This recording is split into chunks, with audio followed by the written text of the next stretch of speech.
महात्मा गांधी राष्ट्रीय रोजगार हमी योजनेचं म्हणजेच मनरेगाचं नाव आणि स्वरूप बदलणारं विकसित भारत गॅरंटी फॉर रोजगार अँड आजीविका मिशन अर्थात व्हीबीजी रामजी जी विधेयक लोकसभेत विरोधकांच्या प्रचंड गदारोळात मंजूर करण्यात आलं। योजनेतील महात्मा गांधी यांचं नाव वगळण्यातून सरकारचा अजेंडा स्पष्ट होतो। केवळ नावातील बदल हा आक्षेपाचा मुद्दा नसून योजनेच्या गाभ्यालाच लावलेला धक्का अधिक चिंताजनक आहे।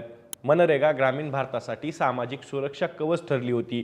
या योजनेचं वैशिष्ट्य म्हणजे रोजगार हा कायदेशीर हक्क होता। ग्रामीण कुटुंबाला वर्षाला किमान 100 दिवस काम मिळालेच पाहिजे, अन्यथा बेरोजगारी भत्ता द्यावा लागतो ही तरतूद राज्याला जबाबदार धरणारी होती। नवीन विधेयकात मात्र रोजगार हमीची स्पष्ट आणि सक्तीची चौकट शिथिल करण्यात आली आहे। कौशल्य उत्पादकता आणि मालमत्ता निर्मिती यावर भर देताना मागेल त्याला काम ही मूलभूत हमी दुय्यम ठरणार आहे। मनरेगाने कोणतीही अट न लावता कामाची हमी दिली होती। नवीन रचनेत कामांचे निकष आणि प्राधान्यक्रम त्यासोबतच निवड प्रक्रिया अधिक गुंतागुंतीची असल्याने कामापेक्षा वगळले जाण्याचा धोका वाढतोय।